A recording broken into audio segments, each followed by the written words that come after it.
The way you speak about yourself in English is very important.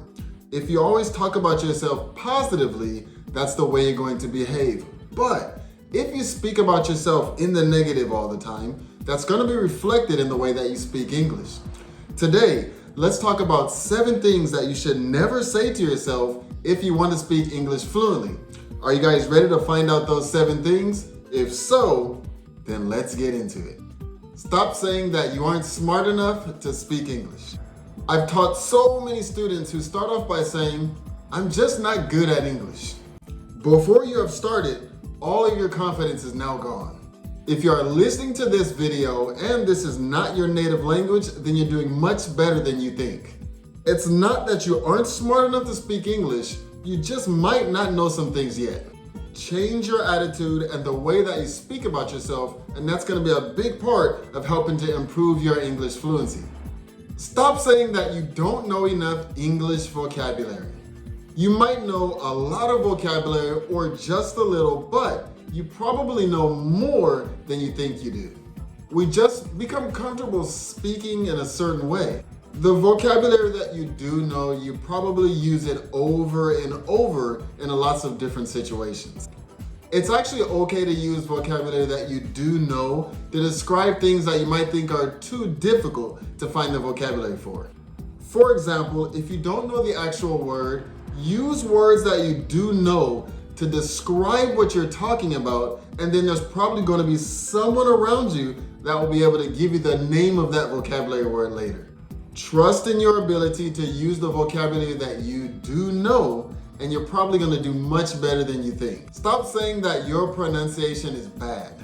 I have a lot of students who lose confidence because they think they have bad pronunciation in English. Most of the time I can actually understand them just fine, but because of lack of confidence, they correct themselves first or very quickly say, that wasn't right, was it? The more that you think like this, the more nervous you're gonna get when it comes to having a conversation with a real native speaker. Even in a country as big as the US, with so many different speakers, you shouldn't worry about small pronunciation problems. I always say that the most important thing when it comes to a conversation is, can the person that you're speaking to understand you well enough? If they can, are you able to understand that person when they're speaking? And if you have these 2 things, you have an opportunity to have a great conversation. You can always change your pronunciation through practice if you really want to, but it's not the most important thing when it comes to having a conversation in English. Stop saying that speaking English is just too hard. The way that you speak about yourself matters. If you always think that English is something that is too hard for you, that's going to be the way that you approach it when you study. Find out the things that are easier for you, and then you can always go back and work on the things that are going to be harder for you. Just starting out by saying that English is too hard for you is kind of giving yourself an easy way out. When something does seem too difficult for you, it's just going to be easier for you to say that, see, English is too hard for me, I can't do this. Try telling yourself that English isn't my first language, I am going to make mistakes, and this is to be expected. That's the way I think about learning Japanese, so you should go about thinking about learning English in the same way. This small change in your mindset can be a big confidence boost in the way that you go about learning English. Stop saying that you don't have enough time to learn English. Sometimes my children will come to me with reasons about why they couldn't do something. A lot of times they tell me about not having enough time, but they always have time to watch YouTube, play games, or go and meet their friends. Usually we make time for things that we really enjoy or things that are very important to us. And even just a short time a day can make a big difference in your English.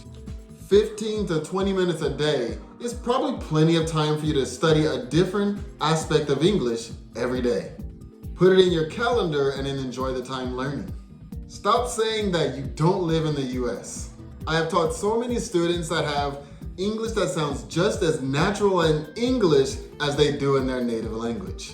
I have one student who really loves English, and she started off from a young age watching TV and YouTube videos in English. She sounds like someone that I grew up with in California, even though she's never left her small town in Japan.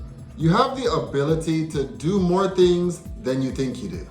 Make do with what you have to be the best that you can be in speaking English, even if you never have the chance to set foot in an English-speaking country. There's so many resources now, videos, YouTube. There's so many things that you can do that don't let not being in an English-speaking country give you an excuse to not perfect your English.